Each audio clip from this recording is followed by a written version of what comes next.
Esta conversa foi patrocinada pela marca Sensai, uma marca de produtos de cosmética ultra seletiva que tem origem japonesa, cujo ingrediente principal é a seda Koshimaru, sendo este ingrediente precioso a assinatura da Sensai.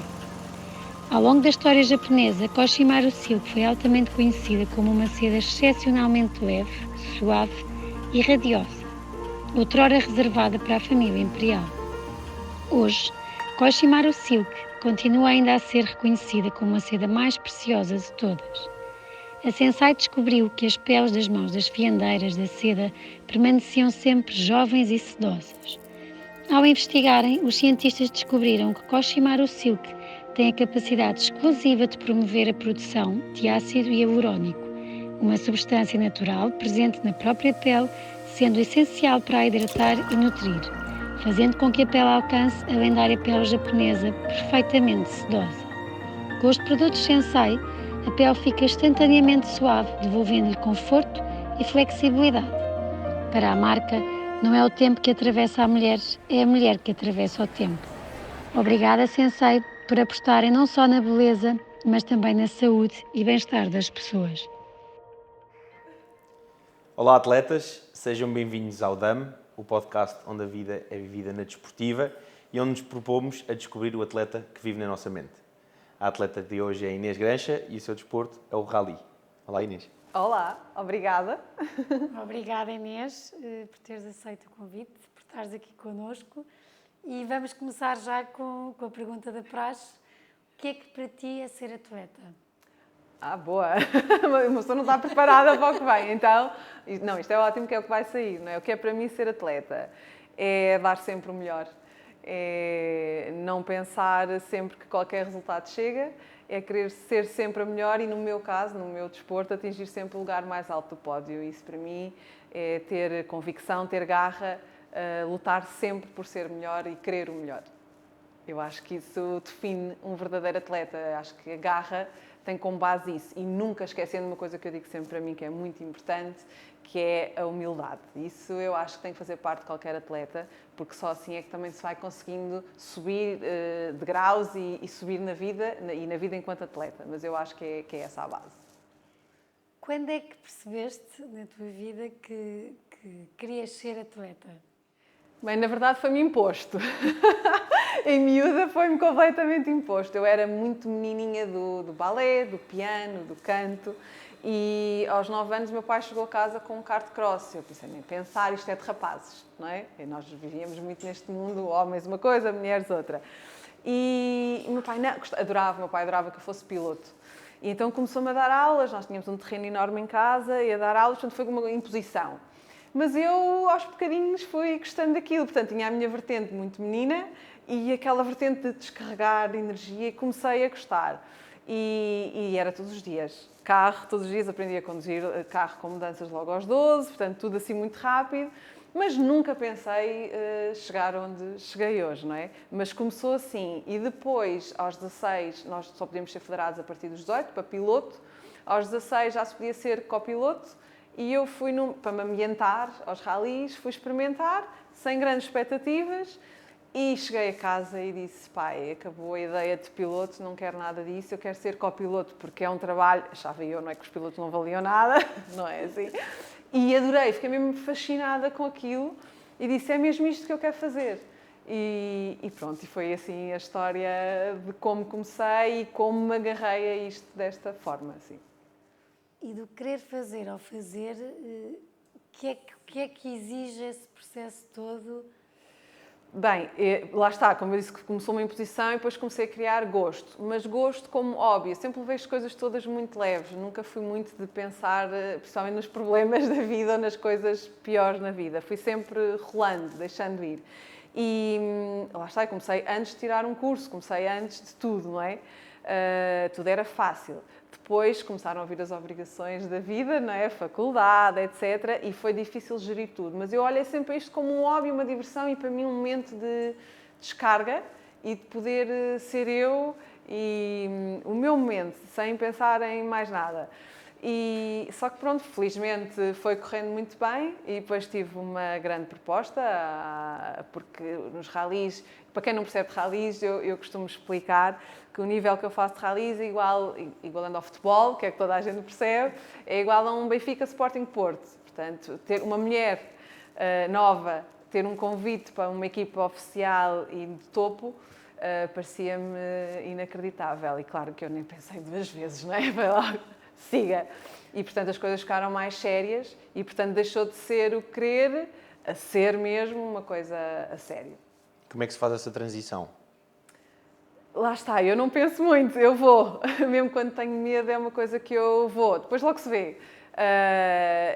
Só que essa transição, por acaso, apanhou-me numa fase muito frágil da vida, porque eu estava a tentar ser mãe e não estava a conseguir. Tinha feito já tratamentos durante uns anos e tinha dito que a probabilidade de eu engravidar era mínima, 5%. E mesmo com os tratamentos. Portanto, apanhou-me o convite, foi mesmo numa fase muito frágil, porque eu desde miúda, apesar de ter este lado todo radical e siga, sempre disse que queria ser mãe. E, portanto, estava a ser difícil gerir a hipótese de não ser mãe. Mas tive este convite, então eu aceitei. Depois de aceitar, pensei, mas então eu estava aqui numa batalha, mas se calhar isto também é para eu desligar. Ok, vamos fazer. Porque lá está, ser mulher não permite que durante um campeonato, portanto eu tenho que abdicar de um campeonato, uma oportunidade, para ser mãe. Portanto, tinha uma escolha muito difícil, não é? O topo dos ralis e ser mãe. Ok, aceitei, depois é que pensei, ok, não vou pensar. Fiz um ano, uma época inteira, correu lindamente. E depois, sem querer, depois de tantos anos a tentar, sem querer engravido. Antes do início da outra época. E aí confesso que foi a primeira vez que eu fiquei muito nervosa, muito ansiosa, porque era difícil aceitar, não é? Tinha conseguido chegar ao topo e tinha que desistir, mas por outro sonho que eu tinha, mas que já tinha supostamente fechado esse capítulo. Portanto, é difícil gerir isso, não é? Emocionalmente é muito difícil. Não havia alternativa e eu pensei, ok, tive afinal um ano de oportunidade e vai acabar aqui, não é? Porque vou ser mãe e sabemos que neste meio é difícil ter uma oportunidade, muito mais voltar depois de ser mãe. Mas não aconteceu. Pronto, acho que há histórias boas para contar e felizmente tive um ano parada, a acompanhar de fora a minha equipa e lembro-me no dia em que tive o meu filho, o meu piloto me ligar a dizer quando é que podes voltar. A época começa daqui a 2 meses e meio. Vai dar, não vai? E eu, claro que vai. Claro que vai. Não sei como, mas vai. E foi mesmo verdade. Eu, sinceramente, achei que não ia acontecer e voltei ainda com mais garra, na verdade. E mudou o correr já a seres mãe? Alguma coisa? Eu vou dizer a verdade, não. Porque isso foi uma coisa que me foi muito apontada. Já era, não é? Uma mulher num mundo de homens. Somos muito poucas, infelizmente. Já era difícil gerir isso, então depois de ser mãe parece que para muitas pessoas, não é, a vida acaba e temos que ser só mães, que eu acho fantástico, porque aos pais a exigência não é a mesma. E colegas meus de há anos perguntavam-me, mas vais voltar? E eu perguntava, foste pai, voltaste, puseste essa questão? É que é igual, para mim é igual. E eu sempre fui um bocadinho inconsciente, é verdade, mas eu acho que todos nós precisamos de um bocadinho de inconsciência na vida, às vezes para ir, não é? E tentar. E não mudou. Eu sabia que o meu filho ficava bem, eu estava bem, eu preciso disto, eu preciso destes momentos, eu preciso daquilo, não sei, a adrenalina, tudo aquilo que me faz sentir, é um boost para mim. E essa pausa na vida familiar, que não é uma pausa, porque eles muitas vezes até me acompanham, quando eu volto muito melhor. E, portanto, eu não continuei sem medos, não afetou nada. Falaste aí na questão de, ou seja, impossível não haver esses momentos difíceis, mas tu mencionaste exatamente haver aí uma transição que foi muito difícil de gerir. Quando isso acontece, apoias-te em algum tipo de suporte psicológico? Sim. Para tal? Eu, na altura, não. Achei sempre que era uma corajosa, não é? Lá está, eu sempre abafei. Hoje em dia consigo ver isso, ok? Hoje em dia, com 38 anos, consigo ver isso. Não conseguia ver na altura. Que os problemas que eu podia procurar ajuda. Não é que eu tivesse vergonha, eu simplesmente achei que não eram problemas, porque lá está, eu mascarava os problemas, seja que dimensão for, mais soft, menos soft, eu mascarava sempre muito com um sorriso na cara e com está tudo bem, vamos pensar nas coisas boas. Isso não é método, isso mais tarde reflete-se, não é? E claro, depois de várias coisas negativas ao longo da vida pessoal e profissional, começa a fazer moça, não é? E começam realmente aí a vir medos ou pensamentos que nos travam. E eu, depois também de um acontecimento de há uns anos, de um acidente grave que tive, aí sim eu parei para pensar e pensei, se calhar preciso de ajuda, se calhar não consigo chegar a tudo, se calhar o meu sorriso e a minha maneira de estar tudo ok é só uma máscara. E se calhar convém procurar apoio. E sim, até mais recentemente, até também com os desafios da maternidade, confesso que é muito duro para mim, de tudo o que eu faço, da minha profissão, dos ralis e ser mãe, eu digo que sempre tenho 3 profissões, para mim é mesmo a mais difícil.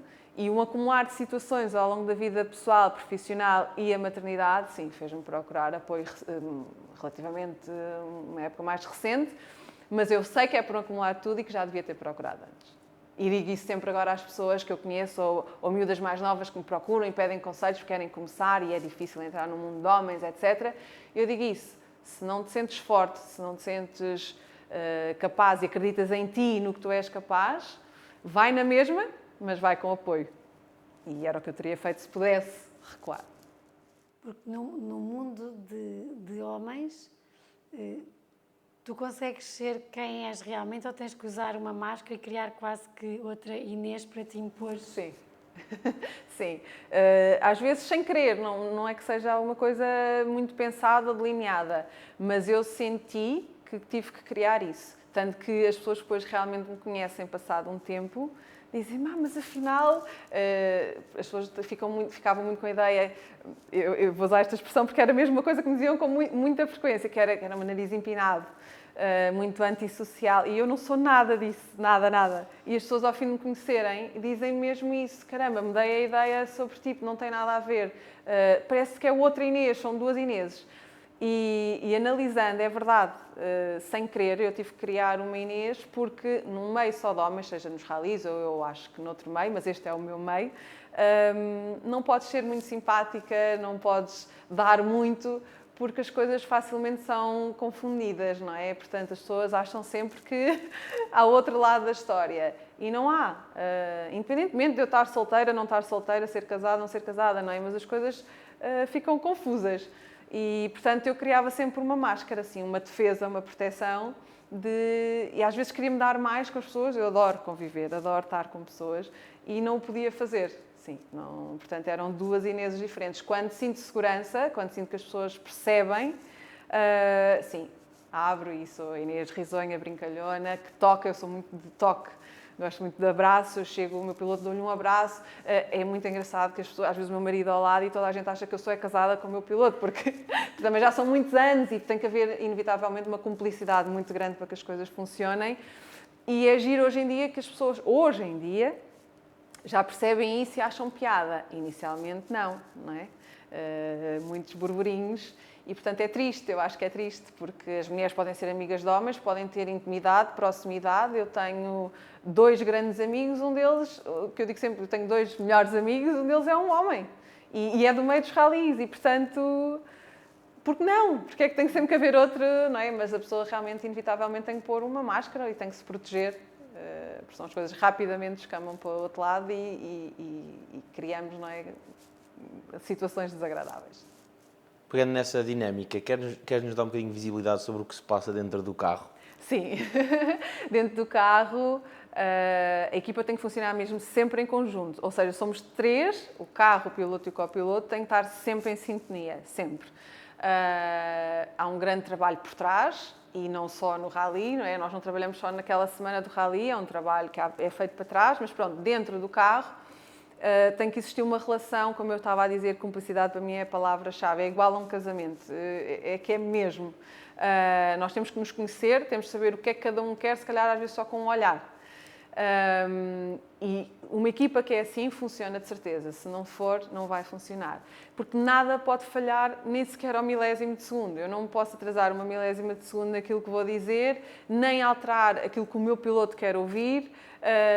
Não há margem para inventar. É o que é. Temos que estar seguros de nós próprios e sempre trabalhar na equipa. São sempre momentos de muita tensão, não é? Muita adrenalina, estamos sempre ali com rotações muito altas, mas depois é mágico, é mágico quando tudo isto funciona e quando corre bem e quando conseguimos realmente um pódio, realmente é fantástico. Eu nunca sonhei ser campeã nacional, nunca sonhei ser a primeira mulher em Portugal a ser campeã e isso realmente, na altura, confesso que, obviamente fiquei feliz, não percebi bem ou não entrei na dimensão da coisa, mas realmente tem a sua dimensão e é uma coisa que eu estou muito orgulhosa e gostava de repetir o feito já este ano, mas vamos ver. Sim. E porquê o copiloto? Porque copiloto foi lá está, veio de trás, o pai queria que eu fosse piloto, não conseguiu, não é? Porque eu quando experimento, depois toda a gente me diz, então mas já experimentaste ser piloto e gostavas? Fiz umas brincadeiras, não achei piada, fiquei super estressada e não é para isso que eu lá estou. Eu estou para me divertir, a competir e a querer mais, não é? Mas não para estar em stress, não é uma coisa que eu acho que tenho minimamente jeito. Não me meto no trabalho do piloto enquanto piloto, trabalhamos em conjunto, mas aquilo é o trabalho dele e o meu é o meu, não é? Eu faço contas, vejo mapas, vejo os nossos roadbooks, que é o que nos dá o percurso. São N coisas e que eu acho efetivamente que as mulheres também têm muito mais capacidade de fazer mais coisas ao mesmo tempo. Os meus colegas homens estão sempre... Não, mas é verdade, é verdade. Nós gerimos muito melhor as coisas. O meu piloto teve durante anos copilotos, navegadores, homens, e ele diz que sente essa diferença em termos de organização e de calma. Porque quando estamos em adrenalina estamos, mas eu mantenho a calma. Situações, não é, de acidentes ou quase acidente, eu mantenho sempre muito tranquila e isso é importante, não é? Quando estamos sob stress, mantermos essa tranquilidade. E copiloto porque me preenche, porque é um trabalho imenso antes, durante, manter o equilíbrio das coisas, saber que tudo depende quase de mim naquele momento, não é? Porque ele só vai fazer o que eu disser, portanto eu não posso errar. Isso dá-me um gozo, uma coisa enorme, sim. E quando erras? Quando erro, pois. que acontece, não é? Felizmente, como copiloto, acho que me aconteceu 2 vezes. Eu faço desde os 16, tenho 38, pronto, felizmente. Mas fico muito frustrada. Como me acontece no dia-a-dia. Na minha empresa, tenho uma clínica, no dia-a-dia enquanto mãe, eu tenho muita dificuldade em lidar com isso, sim. Eu acho sempre que aquilo que tenho que fazer bem. E não é que queira que os outros me digam que está bem, é para mim mesma. Eu não me preocupo muito, nunca me preocupei muito com o que os outros pensam ou possam dizer. Isso, felizmente, nunca foi uma influência. Tenho miúdas que estão a começar nos ralis e que percebo que isso as afeta. E eu sempre que posso e me apercebo disso, tenho uma conversa com elas, porque, de facto, se já estão afetadas pelo que vem de fora, estão afetadas por elas próprias também, não é? Portanto, já temos uma batalha connosco mesmos, não vale a pena ter com os outros. Mas eu fico muito frustrada e tenho dificuldade em gerir, ainda um erro que cometi no ano passado, um engano a passar uma folha, tinha 2 folhas, eu tenho um caderno para ditar as notas e tinha 2 folhas que colaram. E percebi que não estava no sítio certo, mas isto lá está, isto é ao 12º, a estrada continua a rolar, o meu piloto não vai parar à espera que eu me encontre. E naquele momento... E depois cheguei ao fim com uma vontade incrível de chorar e super irritada com a minha falha. E ele, calma, eu também falhei uma mudança de caixa, eu falhei uma curva e as coisas acontecem. E eu fiquei amoada é mesmo o termo, o dia inteiro. Ninguém podia falar para mim, sim, porque não consigo lido muito bem com os erros dos outros, não lido bem com os meus erros. Como é que desenhas? O que é que trabalhas em Hoje em dia, lá está, tenho ajuda, não é? Procurei ajuda porque de facto, e com esta questão da maternidade, que eu sei que desvio se calhar aqui um bocadinho o tema, mas acho que é porque faz parte de mim, eu tinha muitos amuros com o meu filho, principalmente mais velho, não é? Que temos aqui uma relação mais difícil e eu amoava, quer dizer, eu é que sou adulta, não é? Portanto, é suposto eu não amoar, porque eu digo a ele que não pode amoar, não vou eu amoar. E é uma coisa que eu tenho trabalhado ultimamente, porque eu sozinha não estava a conseguir sair disso, ou seja, fica a remoer ali muito tempo E depois, ok, passou um dia ou dois e eu continuo e depois, ok, de repente passa. Mas as marcas ficam lá, não é? O Amu, a Zanga, fica lá. E eu acho que cheguei a um ponto da minha vida que não estou para perder um dia ou dois amuada ou zangada e não saber resolver. Portanto, mas sozinha não conseguia. Sim, foi preciso. Tocaste aí no ponto de não querer desviar do assunto. Aqui não há assunto que desvie, Não há. é? Porque, ou seja, nós acreditamos piamente, e é isso que estamos a tentar aqui passar, que ser atleta vai para além de qualquer prática desportiva, não é? E, portanto, ser uma mãe atleta, ser uma empreendedora atleta, tudo isso faz parte desta dinâmica e tudo isso é valioso para a conversa. E acho que podemos pegar aí nessa questão de tu teres 3 frentes, ou seja, estás de alta competição em 3 áreas, como é que isso se organiza, ou como é que tu te organizas Exato. para ter sucesso nas 3? Eu, a maneira que consegui de me organizar para conseguir ser bem sucedida nas 3, conseguir, não é? Nem sempre quer dizer que se consiga, é separar. É separar mesmo as 3. Ou seja, eu considero que sou 3 Ineses. Eu tenho sempre como base, como eu digo, humildade, sinceridade, isso em todas, não é? Em todas. Procurar sempre falar sobre as coisas, etc. Mas eu desligo completamente quando estou em cada uma das funções. Quer dizer, se calhar enquanto estou na de mãe ainda me divido pelas outras 2, não é? Nós estamos sempre na brincadeira, ao mesmo tempo telefone da empresa, não sei o quê, dos ralis, pronto, aí divido-me. Nas outras 2 funções, então nos ralis, eu não dou mesmo hipótese, eu desligo. Imagina, eu estou uma semana sempre fora, por mês, desde sempre, os meus filhos já nasceram neste registro, não é? O meu marido já me conheceu neste registro, portanto não vale a pena ninguém tentar mudar, vai correr mal. E portanto, já sabem que é assim que funciona. E se eu tiver 2 ou 3 dias que não ligo para casa, não é grave para ninguém. Porque, para já, eu não posso estar com o stress, ter que ligar para casa para saber. Eu sei que eles estão bem. Ou estão com o pai, ou estão com os avós, ou estão com alguém que eu confio. Está tudo ok. E, portanto, eu estou naquela minha função, eu tenho que estar mesmo muito focada. E, portanto, aí, se eu não ligar, ninguém vai levar a mal. Os miúdos já perceberam que é normal. A mãe está a trabalhar. Eles dizem assim, a mãe tem 2 trabalhos. Eu já disse que é 3. Já disse que é 3, que o deles é o que dá mais, mas pronto. E eles percebem, se eu não ligar, não ligo. Eles mandam-me um áudio, eu mando um áudio quando der, um vídeo, e está tudo ok. E é assim que funciona, é a separar. Porque eu acho que nós realmente queremos ser bons numa coisa, não conseguimos fazer tudo ao mesmo tempo. E eu tive durante um tempo a felicidade de fazer só ralis. Quando eu digo só, não é que seja só, mas era a minha profissão exclusiva. Depois ralis mãe e agora ralis mãe e a clínica que é minha. E confesso que quando juntei a terceira coisa, comuniquei nos ralis que ia sair. Achei que não era capaz, porque também, ok, está sempre tudo bem, mas lá está, há sempre um momento mais down, não é? Ou o que nós achamos que não somos capazes. E o abrir da clínica foi muito intenso e eu pensei, família, não posso... Esperem um ano que eu já volto, não é? Quer dizer... Vou despedir da família. Exato, na família não dava, não é? Não, pronto. Entre ralis, a clínica tinha acabado de abrir, dependia de mim, foi em ano Covid, foi difícil, mais uma batalha, não vou desistir agora, não é? Não vou deixar isto ficar morno, não, tenho que bombar, portanto... Pensei, ralis, o que é que eu pensei para mim? Ralis já faço há tantos anos, já atingi o objetivo que queria, eu não tenho ideia de ir lá para fora. Atingi tudo o que tinha para atingir, vou fazer uma pausa, não digo não nunca mais, mas vou fazer uma pausa. E comuniquei à equipa, rescindi o contrato e comuniquei que ia sair. O meu piloto insistiu imenso, não vale a pena insistir, está aqui tudo, Inês, copiloto, uma pausa, não sei até quando, mas tem que ser. Eles respeitaram isso, eu deixei de pensar nisso. Passado 2 meses bastou um telefonema, 3 meses. O meu piloto ligou-me a dizer, está a chegar, o campeonato vai começar, eu já falei com vários copilotos, tenho o ok de um, mas é só para saber se tens a certeza. E eu, não tenho. E ele, então as portas estão abertas. E eu, ok, vou comunicar em casa que vou voltar. Não sei como é que vou gerir, mas vou. E pronto, e consegui gerir desta forma. Quando vou, estou lá a 100% e desligo do resto. E quando eles te vão ver? E quando me vão ver? Não adoro.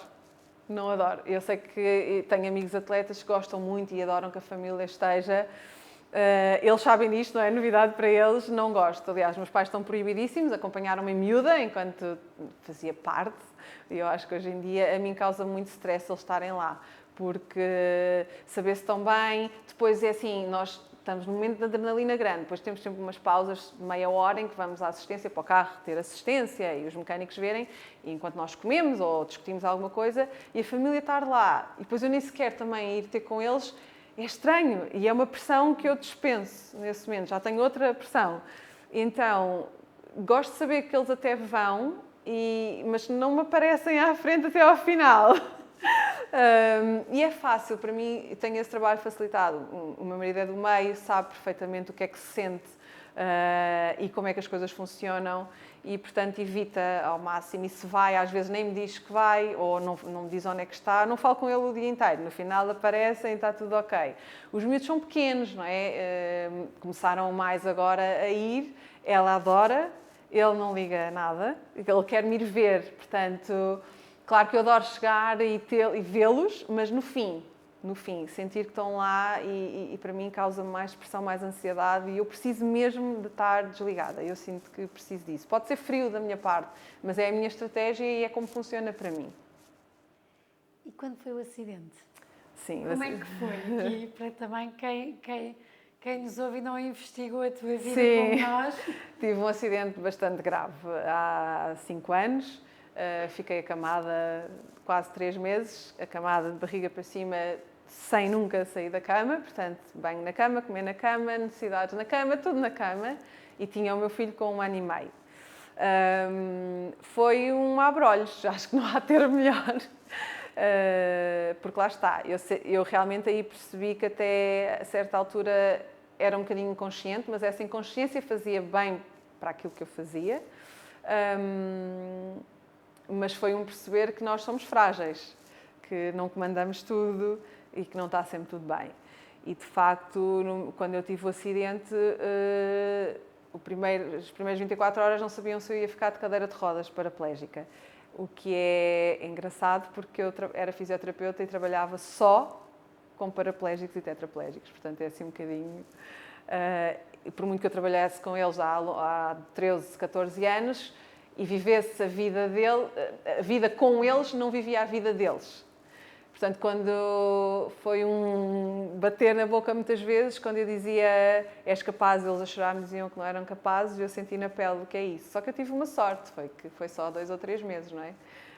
E não ficou para a vida como eram os meus doentes. Portanto, isso foi mesmo dar mais valor às coisas, às pessoas, reconhecer realmente quem está connosco. Foi mesmo uma grande lição de vida. Claro que hoje em dia eu digo que foi das melhores coisas que me aconteceu porque estou bem, não é? E voltei a toda a minha vida normal.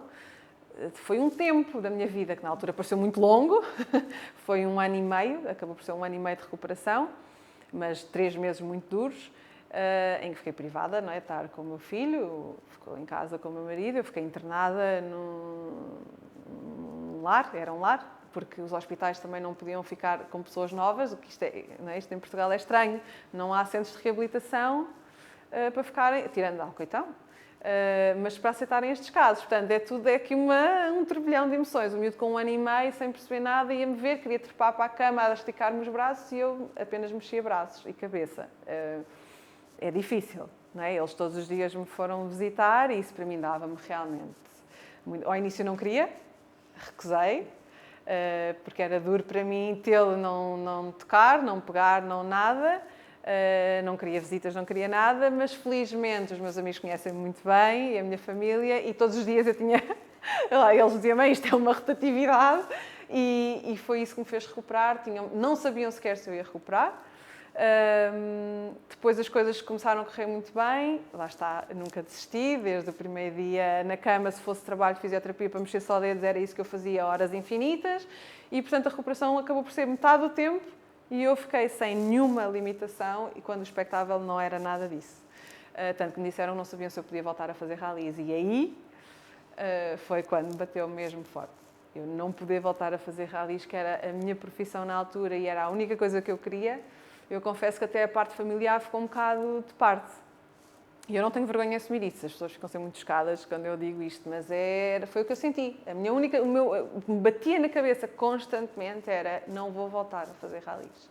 Que era a minha vida e era o que me dava vida. E, portanto, isso foi enquanto soube se podia, se não podia, é muito duro. E, mais uma vez, não procurei ajuda nessa fase, que era o que devia ter feito. Sempre, não, eu aguento tudo, não, eu consigo superar, muitos dias a chorar, não é? Sozinha, nunca a mostrar a ninguém, até que comecei a aceitar que não estava a conseguir, não é? Pronto, felizmente superei, fiquei sem lesão nenhuma, foi-me dito que podia voltar aos ralis. O que é que eu fiz? Só um parênteses. Foi, passado um ano, eu já fazia a vida quase normal, só não podia voltar aos ralis por causa do impacto e porque eu tinha uma placa muito grande na coluna que só me permitia dobrar até aqui, portanto estava limitada e não podia fazer provas. O que é que eu pensei? Eu queria ter outro filho, não queria ter filho único e queria tentar. Pensei, mas já perdi uma época pelo acidente.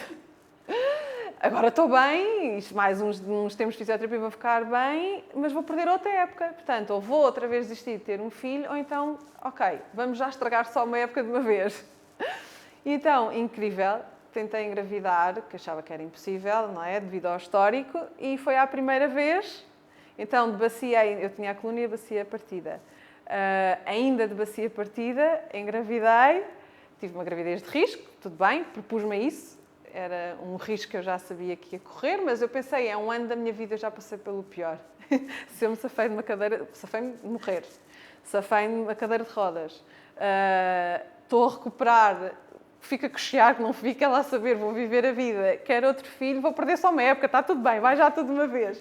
É para ficar de cama à gravidez, ok, eu fico.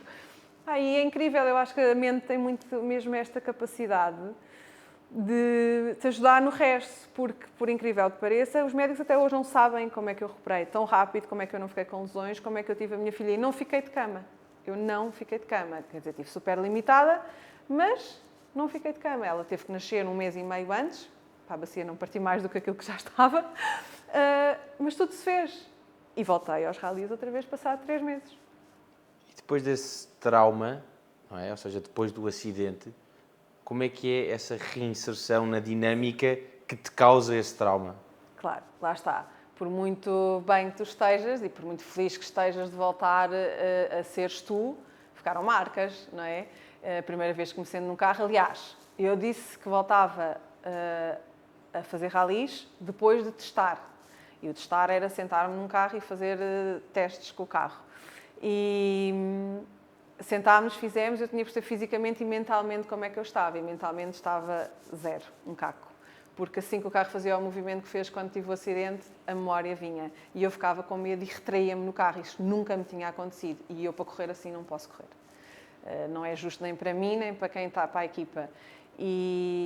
Mas pensei nisso no fim dos testes, mas pensei, se eu fizer quilómetros, isto vai passar. É repetitivo. A pessoa, se repetir, se tentar, vai passar. Pedi ao meu piloto, vamos fazer um dia inteiro de testes. Eu preciso disto. Eles acederam a isso, a minha equipa é fantástica. E realmente as coisas vão passando. Vais esquecendo.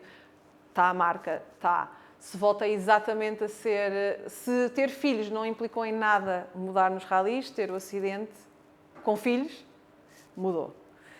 Ou havia situações que eu sentia mais receio, já pensava 2 vezes, caramba, se nos despistarmos aqui, pode correr mal. Eu nunca tinha tido esse pensamento, nunca. Portanto, há marcas que ficam, não é?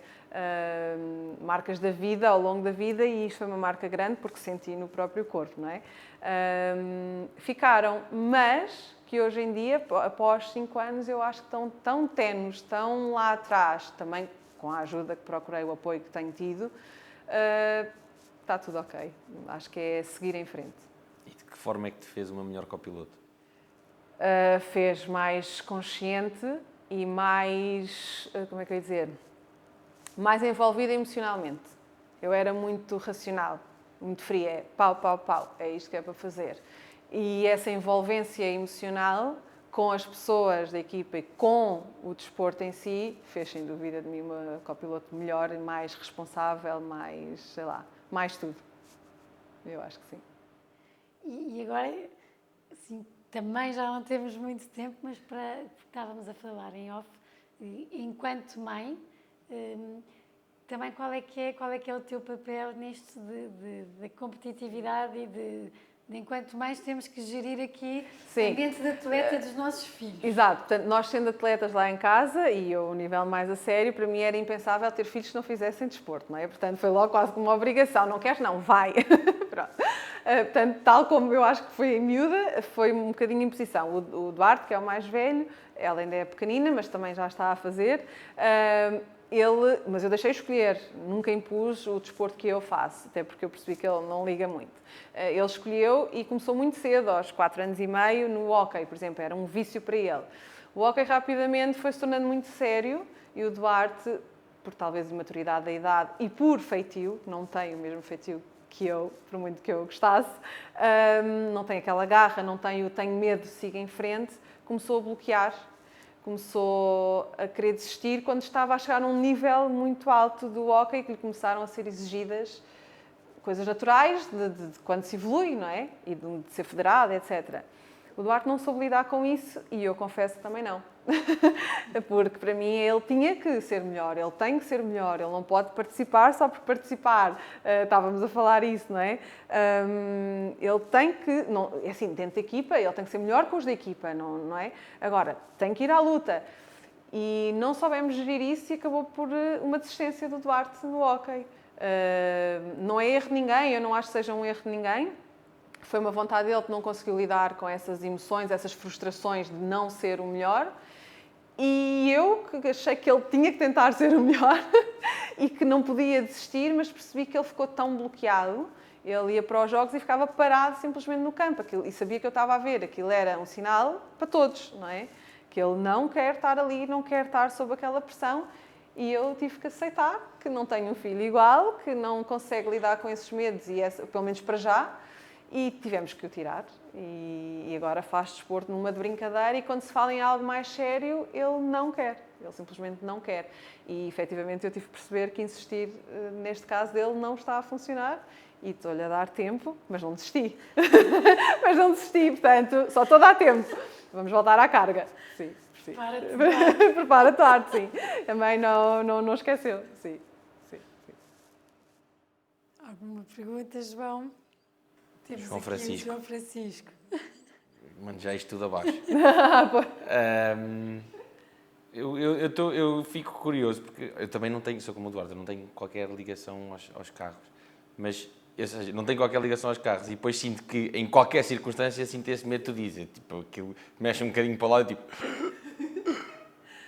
Como é que foi, ou seja, eu percebo essa dinâmica de processo normal de repetição e nós percebermos que a curva feita de certa maneira, por muito que nós achemos que o carro se vai virar ao contrário, não vai, portanto há ali qualquer coisa, quer nós percebamos de física ou não, que faz com que ele não se vire. Mas há mais algumas estratégias que tu utilizes, quer seja dentro do carro, quer seja no teu dia-a-dia, que tenhas aprendido com essa, de como é que eu consigo predispor-me a fazer uma coisa, por muito que me esteja a dar medo, eu consigo perceber e ver que efetivamente não acontece como eu estou a pensar que vai acontecer. A minha psicóloga, ela é especialista em medo.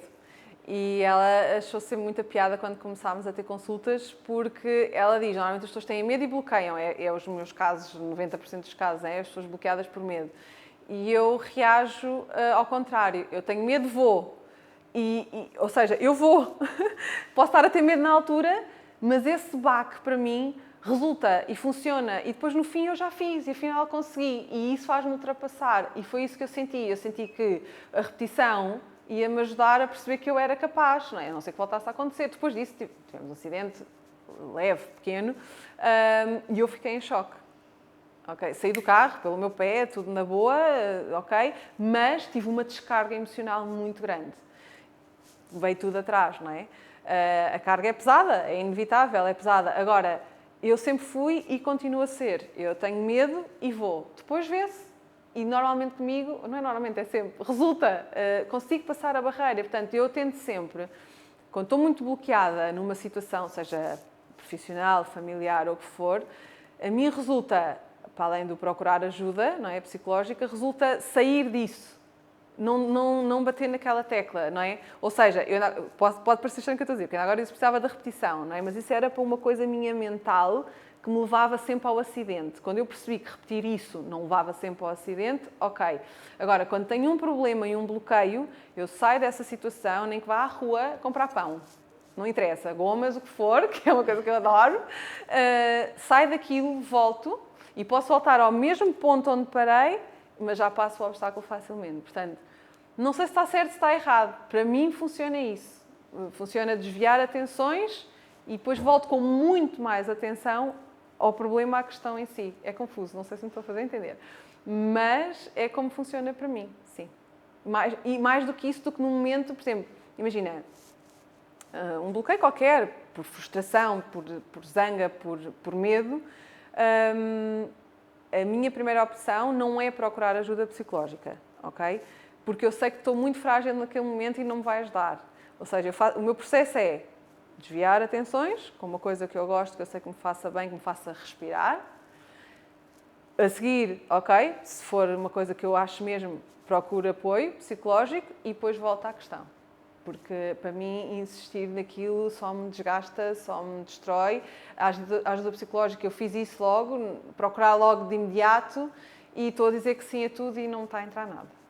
Confesso. E a psicóloga começou a perceber isso. Porque eu sempre tive esta, lá está, do seguir sempre em frente, não é? Vai. E é sempre sim, eu vou fazer sim, eu vou pensar dessa forma, não vou fazer nada. Não estou a ouvir nada, não vou fazer nada. Portanto, respirar, afastar, volta, consciente, ouve os conselhos e aplica. Porque não ouvir conselhos e aplicar naquele momento de brainstorming, para mim, não dá. Não dá. Estamos? Obrigado, Inês. Obrigada. Foi bom. Acho que fui por nos bem. mostrares a tua Sim, é mente bom. atleta. Sim, a pessoa acha sempre está a falar que ninguém vai ouvir isto, não é? Mas não. Não, mas Temos a acho certeza que, que sim. mas acho que é o mais esperemos que sim. natural possível. Pronto, fui eu. Portanto, Era o que se gostei queria. muito. Obrigada. Sim, obrigada. Tens obrigada. alguma última dica ou mensagem para deixar aos nossos atletas que nos estão a ouvir? Tenho, quer dizer, nada assim muito pensado, mas eu acho sempre que, como atletas, não é? E temos de ter duas coisas. E estou-me a repetir um bocadinho, mas acho que a base é isto, é querer ser os melhores, não passar por cima de ninguém. Isso para mim é o maior princípio de todos. Mas querer ser os melhores não significa que temos que passar por cima de alguém e ter a cabeça muito forte. Eu acho, de facto, a mente forte comanda o resto. E, portanto, se acham que têm, não têm. Digo eu por experiência própria, não é que achei anos e anos seguidos que tinha e mais tarde veio o baque. Portanto, procurar ajuda, seja de que forma for, como acharem melhor, mas para manter uma mente mais forte, eu acho que são os dois princípios de um grande atleta. A quem nos está a ouvir, espero que tenham gostado do treino de hoje. Obrigado e até já. Beijinhos.